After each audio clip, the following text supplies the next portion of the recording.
Hello and a very warm welcome back to my YouTube channel. Now in Hong Kong, property prices in real terms fell by nearly 17% in 2022. Now I'm sure you'll agree with me that this is one hell of a drop. But does this mean that Hong Kong now represents a buying opportunity for foreign investors? Well, in this video, I am going to give you 10 reasons why I still think that despite these heavy drops, you should absolutely stay out of this real estate market. And the first reason is this: prices are still insane. Now, despite the price drops in the last year, property prices are still well over 20,000 US dollars per square meter.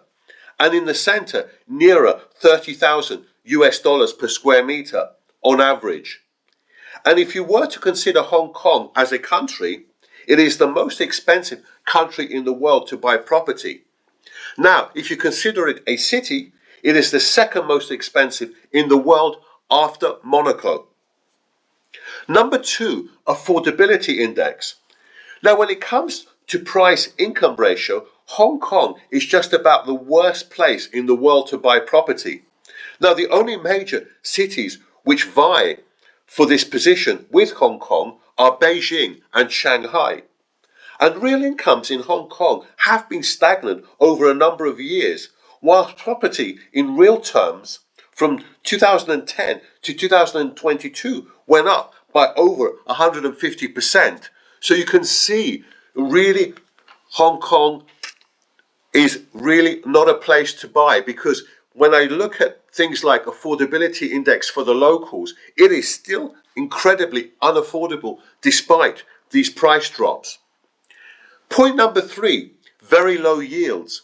Now, gross yields are around the 2% mark, which by any standards is very low. And this is another indicator that property in Hong Kong could well fall further. Number 4, an ailing economy. In recent years, the Hong Kong economy has not done very well.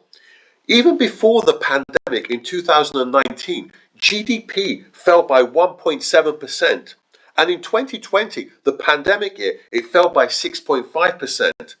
And although it bounced back in 2021, growing 6.3%, it once again suffered a drop in 2022 of 3.5%. So things are nowhere near as good as they used to be. Number 5, let's talk about the increasing debt to GDP ratio. Now, back in 2014, total government debt to GDP was around the 32% mark. However, since then, it has been steadily rising and it is now well over 40%. Now, I understand this is still low, but it is going in the wrong direction. Number 6, very important, let's talk about population decline.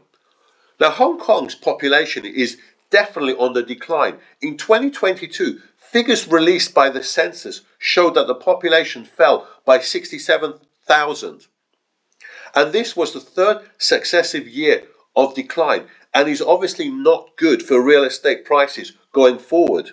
And if you couple this with the fact that the birth rate per couple is only 0.78 as of 2022, this is a terrible indicator for property prices going forward. It definitely does not bode well for the future.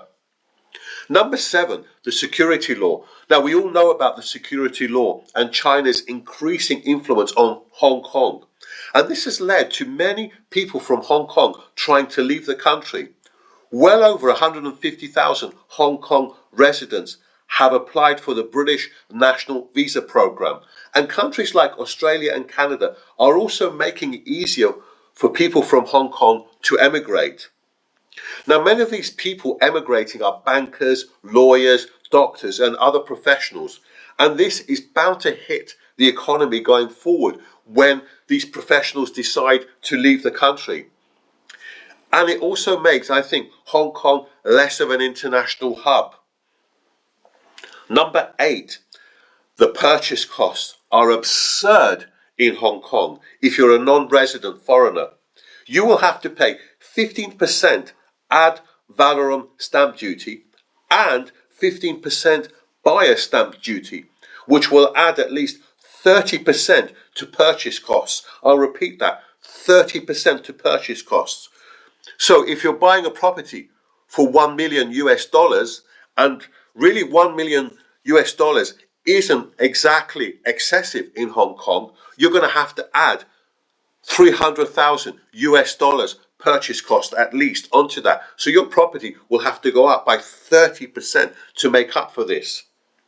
And this again is another reason for staying out of the Hong Kong real estate market. Number 9, lack of urbanization. Now, only around 25% of Hong Kong is urbanized, and less than 10% of the land has been built on for residential use. And this has kept property prices very high. Now, if this were to change in the future and more of the land is built on for residential use, this will certainly depress property prices going forward, and you might well see a collapse. You may ask why this has happened. This has happened really a lot due to corruption and a lot of billionaires in Hong Kong not wanting other parts of Hong Kong to be built on, so that it keeps their property prices high. But this might well change in the future. And again, I'm saying this is a very, very big risk of Hong Kong if you buy property. If more of the land is built on, this will certainly depress prices going forward. And number 10, I think Hong Kong could become a less attractive financial centre. So, given the political turmoil in Hong Kong, the very strict COVID-19 measures, and the resulting exodus of many bankers in Hong Kong as a financial centre has become less attractive. And going forward, there is still a lot of uncertainty as to how important Hong Kong will be as a financial centre.